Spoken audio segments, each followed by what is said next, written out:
Assalamualaikum warahmatullahi wabarakatuh. Sampurasun.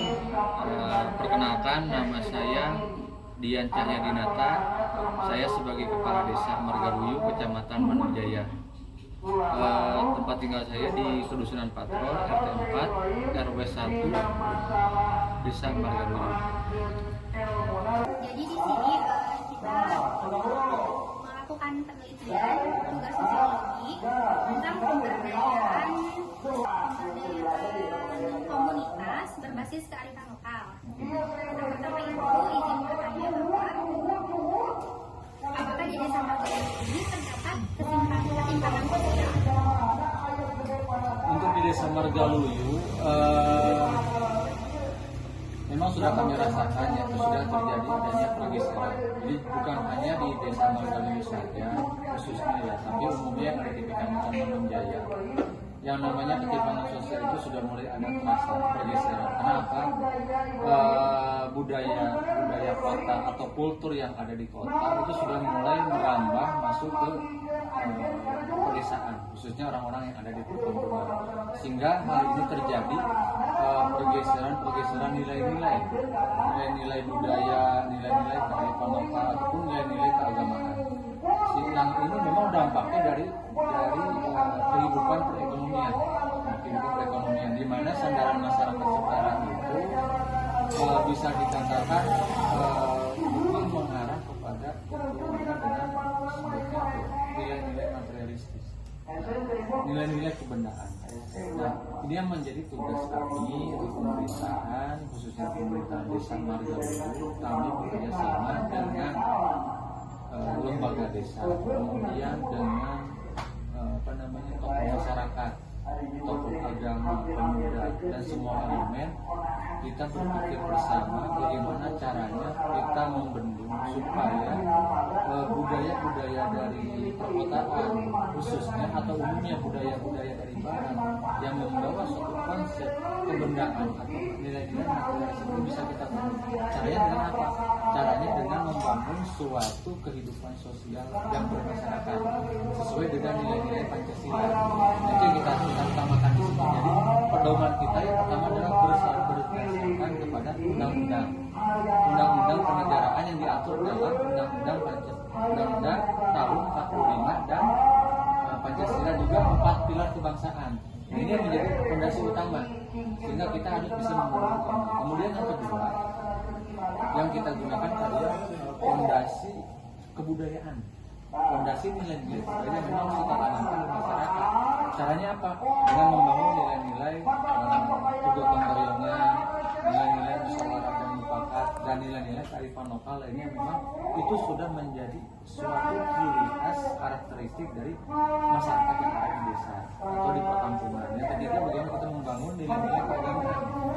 Itu yang menjadi fondasi utama, sehingga dengan 3 pilar ini, satu pilar keagamaan, 2 pilar kebudayaan, 3 pilar nilai-nilai kebangsaan. Ini yang menjadi fundamental utama bagaimana kita membentuk suatu fondasi supaya tidak terjadi ketimpangan sosial semakin erosinya atau degradasi semakin jauh.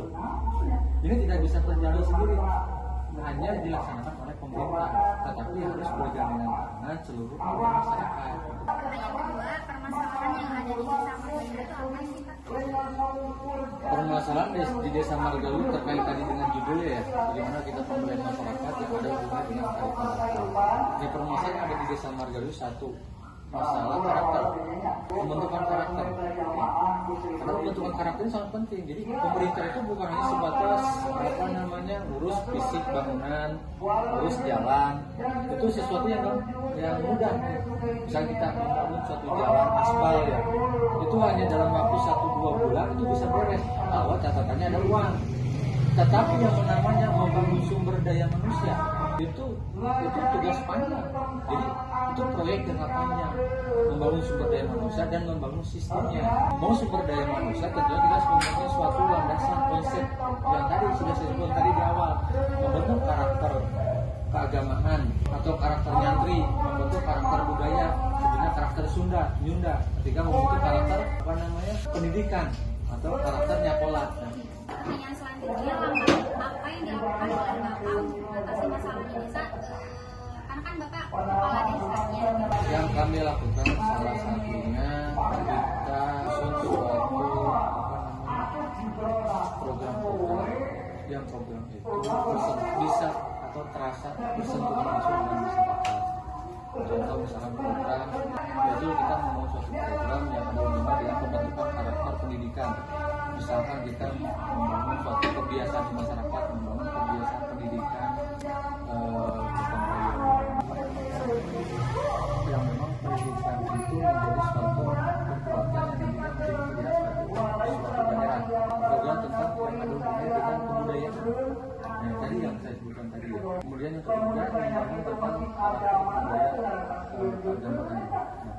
Yang tadi Minda dan yang Pola. Nah, ini program-program ini salah satu program pendidikan keagamaan, pendidikan agama itu dengan agama yang tadi ya. Pendidikan tentang budaya tadi ya saya sebutkan, pendidikan tentang membangun budaya silaturahmi, membangun budaya hormat menghormati dari murid kepada guru, anak kepada orang tua, itu membangun satu budaya. Ketiga membangun budaya nyakola, yang satu-satunya melalui pendidikan formal ataupun pendidikan non formal.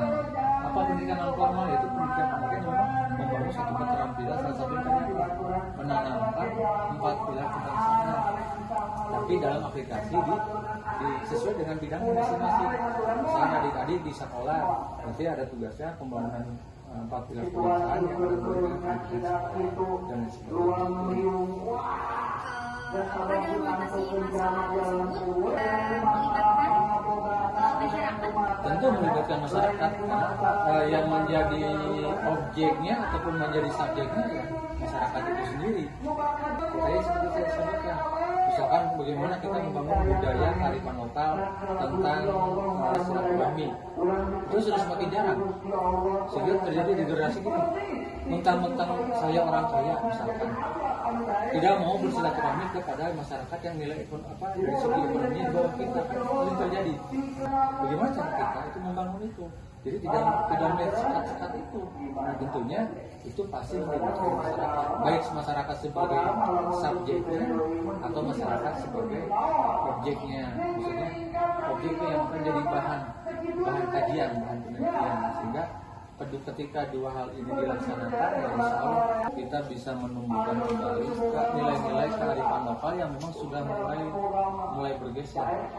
Ketika kita lebih bangga dengan budaya Barat, tidak bangga dengan budaya kita sebagai orang Sunda, nah itulah yang terjadi pergeseran nilai-nilai budaya itu yang hubungannya dengan kehidupan sosial. Itu pasti ada tugas kita baik di pemerintahan, tugas kita sebagai yang mulai belajar. Ini tugas, karena nanti ada tongkat estafet yang akan berganti. Jadi bisa jadi adik-adik yang sekarang itu nanti akan menduduki posisi. Entah ada yang menjadi guru, entah ada yang menjadi Nah tugas kita bagaimana membela ini supaya ketimpangan tadi tidak terjadi. Bisa jadi nengkel berumah tangga, bagaimana kita membentengi satu pendidikan itu dari rumah. Pendidikan di rumah tangga, kedua pendidikan di lingkungan, ketiga pendidikan di sekolah. Nah, itu bagaimana kita membentengi itu supaya pendidikan terkecil ada pendidikan di rumah tangga. Jangan gini, jangan kita meminta nanti misalnya, mungkin sekarang belum punya anak, kita jangan meminta anak kita ingin menjadi anak soleh. Kalau orang tuanya salah mulu, anak kita akan mengikuti jejak kita. Tapi kalau kita bilang gini, misalkan sholat, nyuruh anak, ayo kerja bakti, tapi orangnya tak tahu nih kira-kira kemana? Masih kan? Jadi cermin, jadi teladan. Makanya kenapa? Itu pola apa yang mau kita pakai? Berat baju, nah polanya ukuran misalkan ini L, ini mungkin M, tidak mungkin ukuran M dipaksakan pakai ukurannya atau sebaliknya, bisa seret, bisa logor. Nah, itu pun sama di dalam kehidupan kita. Pola yang ada di wilayah timur, orang Sunda atau budaya timur yang ada di Indonesia, tidak mungkin kita memaksakan budaya barat masuk. Bisa logor, bisa seret, bisa pas. Tapi kebanyakan logor atau seret. Mau ngaruh budaya luar orang, tapi lawan budaya orang. Bahasa kemana? Misalnya Abi biasa ngobrol bahasa Sunda, tiba-tiba ngobrol bahasa Jerman, ngatos malah. Kita pakai terus masalah. Ketika pola kita sudah punya konsep, pola kita diterapkan nantinya. Ya sudah kita praktekkan, terasa sama kita. Anak itu dari rasa, terasa karena dari rasa. Rasa, terasa, rasa. Ya nanya. Karena jadi keterangan buat neng ketika Pak Abi diterangkan, Abi terang, Pak Abi diterangkan, jadi keterangan. Ya itu sama. Itu konsep neng mau pakai pola mana? Pola gaya hidup ke barat-baratan atau mau pakai pola gaya budaya. Nah ini sudah terjadi sehingga banyak mereka mengatakan budaya orang timur budaya yang memang sudah ketinggalan zaman sehingga kita mau mengakui budaya kita sendiri, budaya pakai sarung, budaya pakai celana, ini kan budaya orang budaya sopan santun. Udah nih misalkan datang Pak Abi tiba-tiba nyelonong masuk rumah, bagaimana? Yang sopan. Itu mana? Nah budayanya kita terapkan. Begitu pun dengan guru. Ketika kita masuk ke sekolah, salam, kata sopan santun. Itu kita pakai. Dan insya Allah guru kakaknya Saura melakukan sebaliknya. Jadi jangan kita minta untuk dihargai oleh guru, tapi hargailah guru kita. Karena itu lagi timbal balik. Sekolah yang harus kita terapkan. Sehingga tadi apa?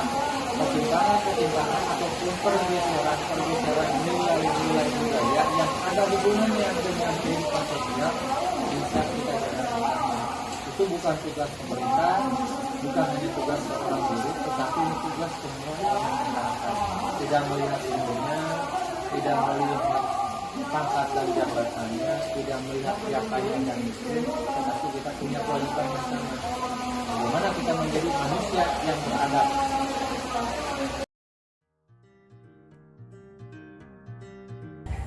Sebelumnya kami di sini sebagai siswa dari sekolah SMA Negeri 1 Muhammadiyah. Maksud kami di sini mewawancarai dan saya sebagai selaku warga dari Desa Margaluyu. Mungkin bisa diperkenalkan terlebih dahulu. Izin memperkenalkan, nama Linda Mardiana,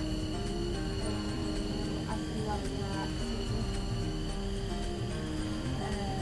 Sebelumnya kan kami itu kemarin itu melakukan wawancara kepada kades mengenai masalah-masalah yang ada di warga.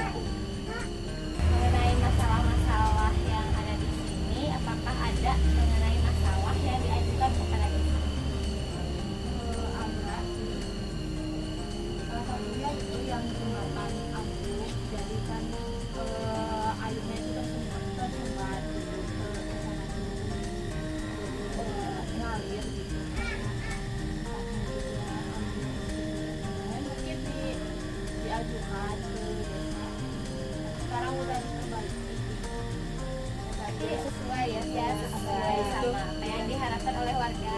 Iya. Nah, perbaikan saluran air mungkin ya. Jadi sekarang mah kemana-mana juga udah ngalir gitu. Nggak kayak keringat mau kering dia. Jadi sumbat airnya di Iya, jadi dananya teralokasikan dengan baik. iya. Mungkin sekian dari pertanyaan dari kami tentang kinerja dari desa perangkat desa. Mungkin mohon maaf bila mengganggu waktu tetehnya dan terima kasih juga udah meluangkan waktu teteh untuk kita untuk bisa mewawancarai. Sama-sama. Terima kasih. Wassalamualaikum warahmatullahi wabarakatuh.